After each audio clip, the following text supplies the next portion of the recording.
तो हमको एक क्वेश्चन दिया गया है for a BJT amplifier shown below. BJT amplifier की बात हो रही है, ठीक है। के टी बाई क्यू की वैल्यू दी गई है, हमको आउटपुट रेजिस्टेंस वेरी हाई मान लेना है, बेस करंट को हमें नेग्लिजिबल मानना है, ठीक है। Then the capacitors are assume to be short circuited at signal frequency. हमने कहा कि जो कैपेसिटर है वो सिग्नल फ्रिक्वेंसीज पे शॉर्ट सर्किटेड है, यानी लो फ्रिक्वेंसी एम्पलीफायर हमें लो फ्रिक्वेंसी एम्पलीफायर के लिए सॉल्व करना है और हमें गेन पूछा गया है, low frequency gain. High frequency पे क्या होता है ना, तो ये जो बीजेटी होता है तो बीजेटी में क्या करते हैं हम, सिलिकॉन वगैरह मतलब जो भी मटेरियल लगाते हैं, मटेरियल की वजह से क्या होता है, जंक्शंस होते हैं, ठीक है। तो लो फ्रिक्वेंसी पे क्या होता है, एक जंक्शन कैपेसिटेंस एक्ट करने लगता है हाई फ्रिक्वेंसी पे। लो पे तो इसकी कोई ज़्यादा औकात नहीं होती, ज़्यादा मतलब नहीं होता है। बट अगर मैं ये बात करूँ 1/ओमेगा C, omega is very high but C is very small, ठीक है। ओमेगा हाई सी स्मॉल, तो ये क्या आता है, एक सिग्निफिकेंट वैल्यू आ जाती है। जनरली अगर सी लार्ज है और ओमेगा भी लार्ज है तो ये जीरो होता है। तो यानी इस केस में यहाँ तो जीरो हो रहा है, जंक्शन पर कैपेसिटेंस जीरो नहीं होता, बट हमें उससे मतलब ही नहीं है। हमें कहा गया है सिंपल सॉल्व करना है, हमको सिर्फ इतना कहा गया है कि शॉर्ट सर्किटेड है सिग्नल फ्रिक्वेंसी, यानी कि जो ये वाले कैपेसिटर हैं ये सब शॉर्ट सर्किट होने वाले हैं। तो अब ये ऐसे क्वेश्चन को करने के लिए ना हम दो चीज़ें करते हैं, एक एसी एनालिसिस का पार्ट करते हैं और डीसी एनालिसिस का पार्ट करते हैं। दो पार्ट हमें इसमें अपने आंसर के लिए सॉल्व करना होता है, ठीक है। तो सबसे पहले मुझे जो गिवन है वीबीई गिवन है, ठीक है। Given VBE is equal to 0.7 volt, ठीक है। हमको वीबीई दिया गया है।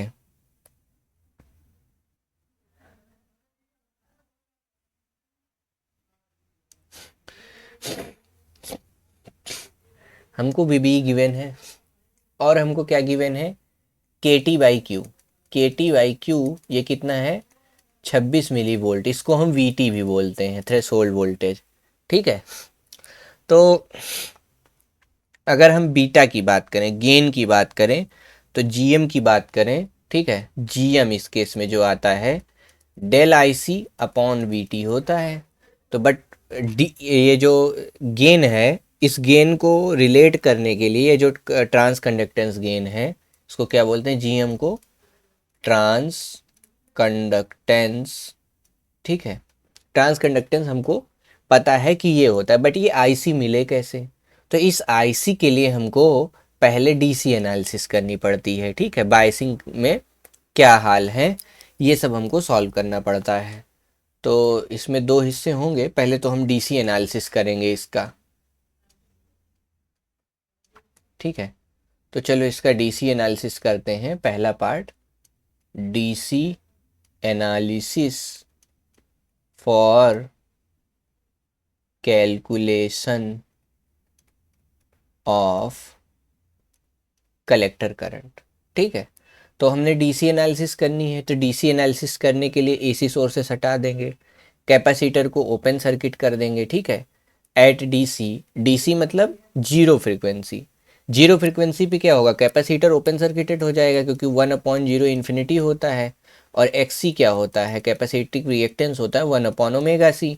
ओमेगा इज जीरो, तो 1/0 इन्फिनाइट, यानी कैपेसिटर का रेजिस्टेंस इन्फिनाइट हो जाता है। इस लॉजिक से हम क्या करते हैं, डीसी एनालिसिस करते समय कैपेसिटर को रिमूव कर देते हैं। तो यहाँ हमने 10 वोल्ट लगाया, ये रहा, यहाँ पे कुछ सोर्स लगा था लेकिन वो सोर्स क्या हो गया, ग्राउंड हो गया बीजेटी का। फिर यहाँ एक आरई रेजिस्टेंस लगा था, ठीक है। और फिर यहाँ पर -10 वोल्ट लगा हुआ था, और यहाँ से यहाँ का जो ड्रॉप होगा वो 0.7 वोल्ट का ड्रॉप होगा। तो इसको मैं अगर थोड़ा बढ़िया से बनाऊँ, बैटरी बनाऊँ अगर, तो यहाँ माइनस, यहाँ प्लस, यहाँ 10, ठीक है। ऐसे ये लगा हुआ है, तो मैं इस साइड में पहले क्या करूँगा, केवीएल लगा लेता हूँ। और एक चीज़ और, क्वेश्चन में हमसे क्या कहा गया है कि R O is very high and base current is negligible, ठीक है। ये लाइन इंपॉर्टेंट है, ये नोट करने वाली है। कहाँ गया, बेस करंट इज नेग्लेजिबल, ये लाइन हमें नोट करने वाली है। तो बेस करंट हमारा नेग्लिजिबल है इस केस में। तो मैं क्या कर रहा हूँ, देखो यहाँ 0.7 वोल्ट का ड्रॉप है, तो मैं इधर मैं लगा रहा हूँ KVL।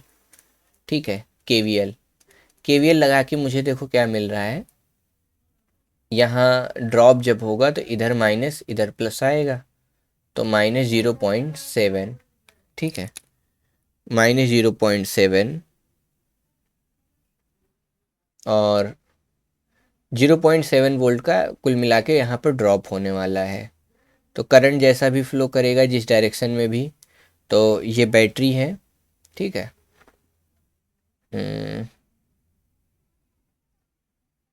तो यहाँ करंट फ्लो हो रहा है, 0.7 वोल्ट का भी ड्रॉप है बैटरी के साथ में। तो हम अगर यहाँ पे जो करंट की बात करें, आई करंट क्या आएगा, आई करंट ये आएगा, ये तो ड्रॉप है, तो इसे हम आई करंट अगर हम लिखें KVL या KCL लगा के, तो 10 - 0.7 कर दिया मैंने और डिवाइडेड बाई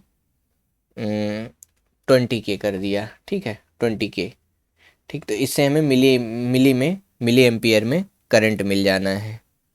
ठीक है, तो अगर मैं इसको सॉल्व करूं तो ये कितना आएगा, 10 - 0.7 अपॉन 20, तो ये हो जाएगा 10 - 0.7 डिवाइडेड बाई 20, तो ये आ जाएगा 0.465 मिली एम्पियर। तो ये तो हमारा हो गया करंट। ठीक, बट हमें पता है सिंस IV जो है 0 है, इस लॉजिक से IC इज इक्वल टू आई। ठीक, एक पार्ट हमारा कंप्लीट। अब आते हैं AC एनालिसिस करने। ठीक है, फॉर AC एनालिसिस। ठीक है, अब हम क्या करेंगे, AC एनालिसिस करेंगे इसका।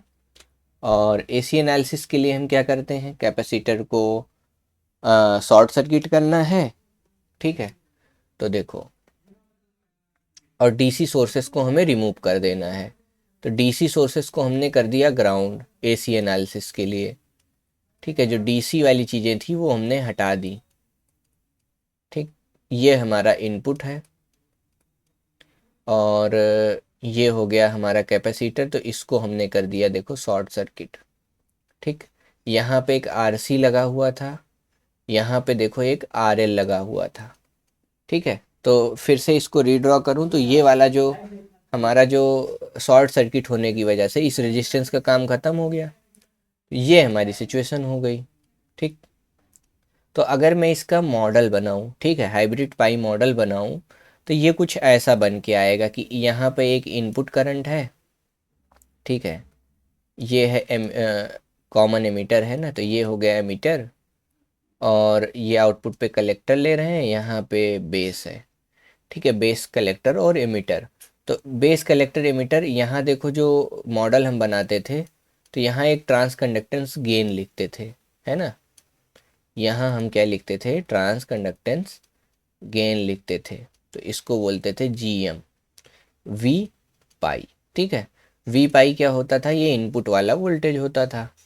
तो VB के बीच में जो वोल्टेज है, इसको रेजिस्टेंस बोलते थे R पाई GM V पाई। ठीक है, यहाँ का जो इनपुट वोल्टेज है, तो इनपुट वोल्टेज हमारे केस में VI है। अब VI तो है, ठीक है, अच्छी बात है। अब साथ में ध्यान देने वाली बात यह है कि कलेक्टर पे देखा जाए तो कलेक्टर पे एक RC रेजिस्टेंस लगा हुआ है। ठीक है, ग्राउंड हो रखा है।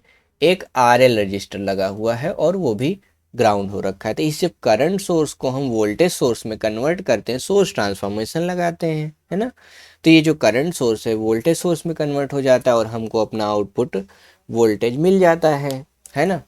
तो अगर हम करंट, किसी भी करंट सोर्स को आउटपुट साइड में, ये अगर इस एरिया को अगर हम ध्यान से देखें, जब हम इसको कन्वर्ट करते हैं, ठीक है, जब हम इसको कन्वर्ट करते हैं तो हमको क्या मिलने वाला है, ये तो हमारा बेस, एमीटर, कलेक्टर तो ऐसे ही रहा। यहाँ जो ये जो करंट सोर्स था इसको हमने कन्वर्ट कर दिया, तो यहाँ क्या आ गया, एक वोल्टेज सोर्स बन गया। ठीक, वोल्टेज सोर्स का जो वोल्टेज है GM, ठीक है, और जो R इक्विवेलेंट आया, ठीक है, GM R equivalent in resistance with R equivalent, ऐसा कुछ आएगा। ठीक है, तो हमें ये वोल्टेज चाहिए, तो R इक्विवेलेंट हमारे केस में क्या है, R C parallel R L है। तो जो हमारा आउटपुट वोल्टेज हुआ वो क्या हो गया, R C parallel R L into G M. ठीक है, R C parallel R L कितना है, कितना गिवन है R C parallel R L, तो देखो आर सी की वैल्यू 10 है, आर एल की वैल्यू भी 10 है, तो 10 इज पैरेलल टू 10, ठीक है, kilo ohm into G M. तो 10 पैरेलल 10 कितना होता है 5 kilo ohm into transconductance 0.465 milli ampere, ठीक है, इंटू वी आई। ठीक है, ये आ गया हमारा वी ओ आउटपुट वोल्टेज। हाँ, यहाँ वी आई से मल्टीप्लाई भी करना है क्योंकि मॉडल में देखो यहाँ जी एम वी पाई, और वी पाई किसके बराबर था, वी आई के बराबर था। ठीक है, तो ये हमने अप्रोक्सीमेट एनालिसिस की।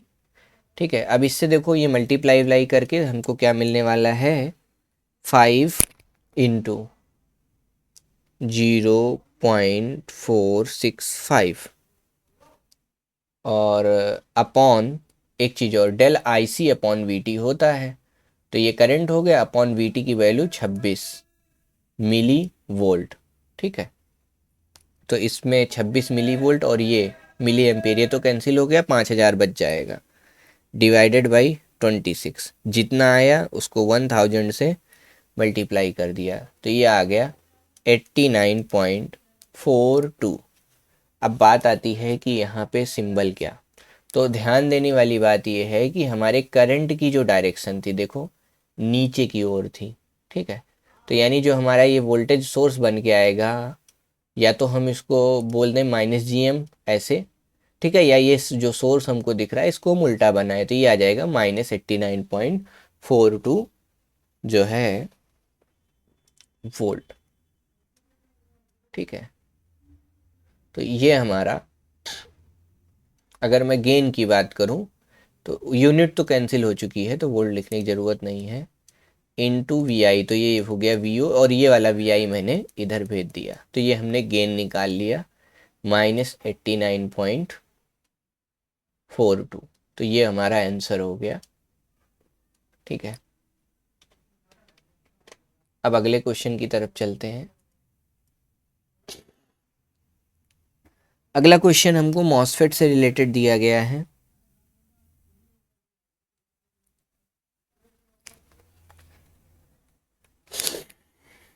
मॉसफेट का क्वेश्चन है नेक्स्ट।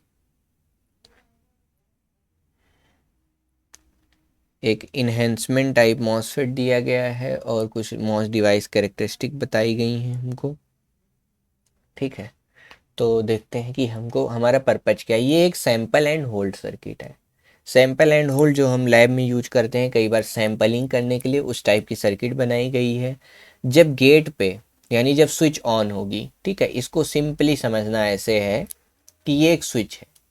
ठीक है, जब यहाँ पे कहा जाएगा ऑन, इसको ऑन कर दो, ये ऐसे कनेक्ट कर देना है हमको, ये कनेक्ट होगा तो वी ओ बराबर वी आई हो जाएगा। जब हम इसको ऑफ कर देंगे स्विच को, तो ये आउटपुट से कनेक्टेड नहीं रहेगा। तो ये हम ऐसे करके सैंपलिंग करते हैं एक पार्टिकुलर ड्यूरेशन पे। तो ये हो गया। अब हमें इस क्वेश्चन में पूछा गया है मॉसफेट के ऑपरेशन करने के लिए पहली चीज़ तो गेट टू सोर्स वोल्टेज। ठीक है, तो अब यहाँ हमें समझना पड़ेगा, ये है सोर्स, ठीक है, ये है ड्रेन और ये है गेट। ठीक, तो ये वाला जो वोल्टेज है VGS, अगर ये VT से ग्रेटर है तो इससे क्या होगा, इससे क्या होगा, जब ये होगा तो ये वाला पॉइंट इससे कनेक्ट हो जाएगा। ठीक है, यानी इस ट्रांजिस्टर को ऑन करने के लिए हमें क्या करना है, VGS should be greater than VT। ठीक है, यानी सेचुरेशन रीजन के लिए, फॉर सेचुरेशन रीजन, यानी ट्रांजिस्टर को ऑन करने के लिए हमको ये करना पड़ेगा। ठीक, अब हमसे क्या कहा गया है, ये जो VG है, ठीक है, और VI का हमको assume that the input voltage lies between 10 to -10। ठीक है, एंड फॉर प्रॉपर सैम्पलिंग और होल्डिंग के लिए हमसे कहा गया है। तो हमको सैम्पलिंग करनी है और होल्ड करना है, फिर सैंपल करना है, फिर होल्ड करना है। ठीक है, तो हमको ये ध्यान रखना है कि जब हम सैम्पलिंग कर रहे हों, ठीक है, फॉर सैम्पलिंग, ठीक है, सैम्पलिंग करने के लिए जो हमारा VGS है, ठीक है, VGS है should be greater than VT, ठीक है, गेट टू सोर्स वोल्टेज। और गेट टू सोर्स वोल्टेज है क्या एक्चुअल में? गेट टू सोर्स वोल्टेज है क्या? VG माइनस VI, ठीक है, VG माइनस VI, क्योंकि अगर मैं KVL लगाऊं तो ये टोटल वोल्टेज, ठीक है, अगर मैं ऐसे KVL लगाऊं तो क्या हो जाएगा? VI, ठीक है, और प्लस ये VI minus VG equal to VGS, ठीक है, हमको VGS चाहिए, तो उसके लिए हमको ये GS वोल्टेज, जो इधर वाला वोल्टेज है, वो V और G के डिफरेंस से आएगा, ठीक है। तो हमें क्या करना है? VG minus VI should be greater than VT। Sampling करना है तो हमें जो इनपुट वोल्टेज है उसकी मैक्सिमम वैल्यू लेनी होती है। हमने मैक्सिमम वैल्यू ली, तो VG माइनस VI की वैल्यू हमें कितना गिवन है? Maximum 10 should be greater than VT। VT की वैल्यू हमको कितना गिवन है? VT की वैल्यू 3 वोल्ट गिवन है, ठीक है। तो VG should be greater than कितना? -13, हाँ, +13, ये माइनस इधर आ जाएगा तो +10। और होल्ड करने के लिए फॉर होल्ड ऑपरेशन, ठीक है, for hold operation VGS should be less than कितना? VT। तो VT से VGS माइनस VI की मिनिमम वैल्यू उस पर होल्ड हो जाए। जब मिनिमम वैल्यू आए तब हमें होल्ड करना है, ठीक है। तो क्या करेंगे? इज लेस देन VT, ठीक है, इज लेस देन VT। तो VGS minus V minimum, VI minimum, तो ये हो जाएगा VG minus of 10 should be less than VT। तो VG minus +10 should be less than 3, तो VG should be less than -7, ठीक। तो इससे हमारा जो आंसर आ गया प्रॉपर सैम्पलिंग एंड होल्ड के लिए, वो आ गया 13 और -7 वाला, यानी कि ये।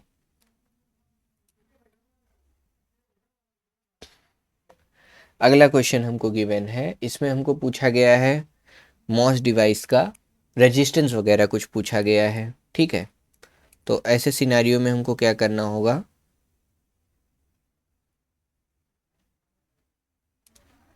हेलो, वाला वोल्टेज है वो V है, ठीक है। तो अगला क्वेश्चन,